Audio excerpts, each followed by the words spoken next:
નામ કેર શિવાનીબા વિજયસિંહ છે. હું ધોરણ 6 માં અભ્યાસ કરું છું.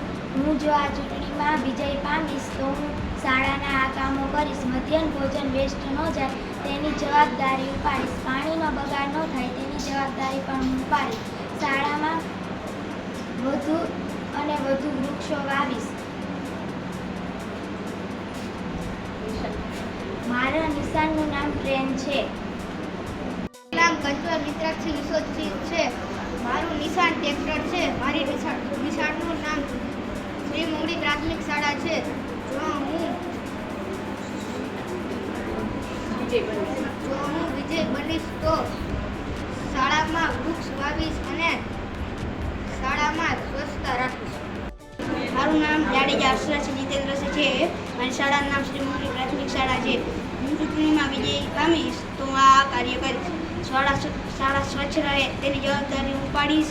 જ્યાં નળ ચાલુ હોય છે ત્યાં બંધ કરવાની કાળજી ઉપાડીશ. વર્ગખંડ સ્વચ્છ રહે એની કાળજી ઉપાડીશ. મારી શાળાનું નામ છે શ્રી મુંગડી પ્રાથમિક શાળા. હું આ ચૂંટણીમાં વિજય બનીશ તો હું આ કાર્ય કરીશ.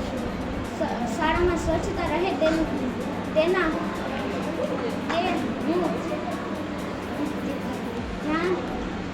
હું જવાબદારી લઈશ. વર્ગખંડમાં સ્વચ્છતા રહે તેની હું જવાબદારી લઈશ. મારું નામ કટકા સિયાબા છે. મારી શાળાનું નામ શ્રી મુંગડી પ્રાથમિક શાળા છે. મારું નિશાન સાયકલ છે. જો હું આ ચૂંટણીમાં વિજય બનીશ તો હું આ કાર્ય કરીશ. શાળા સ્વચ્છ રહે તેની હું જવાબદારી ઉપાડીશ. દરેક વર્ગખંડ સ્વચ્છ રહે તેની હું કાળજી ઉપાડીશ અને પાણીનો બગાડ થવા નહીં દઉં તેની હું કાળજી ઉપાડીશ. દરેક વિદ્યાર્થીઓ શાળાએ સમયસર આવશે તેની કાળજી ઉપાડીશ.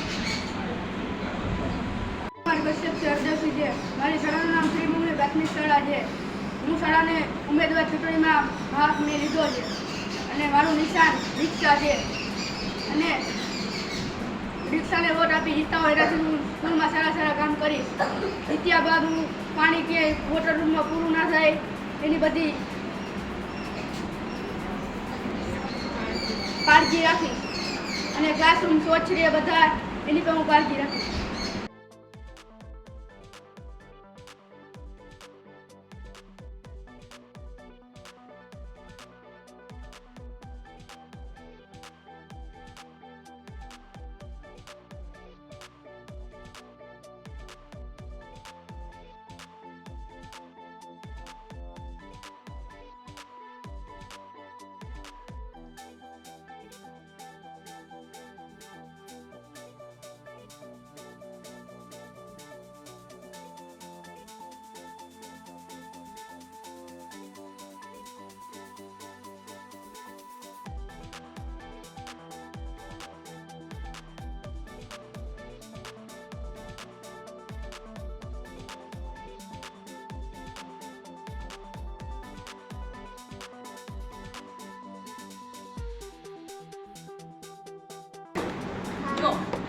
ત્યાંથી છે ને બેલેટ આપવામાં આવશે. એ તમારે કઈ દબાવવાનું નથી.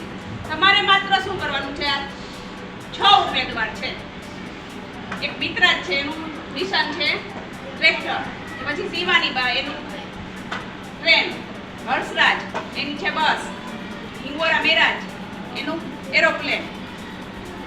પછી કશ્યપ એની છે રિક્ષા અને કંચવા સિયાબા એની છે સાયકલ. આ તમને કદાચ નામ વાંચતા ના ફાવે તો બાજુમાં નિશાન છે, બરાબર?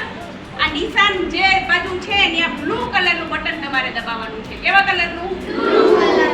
આ બ્લુ કલરનું બટન તમે દબાવશો છે બધાય દબાવી નાખવાના. એક જ મત પડશે અંદર, બરાબર? એટલે અહીં બાજુમાં મશીન જેવું દેખાય છે, જોયું? એટલે એમાં તમે જેને મત આપશો ને એની નિશાની નીચે પડતી હોય એવું લાગશે.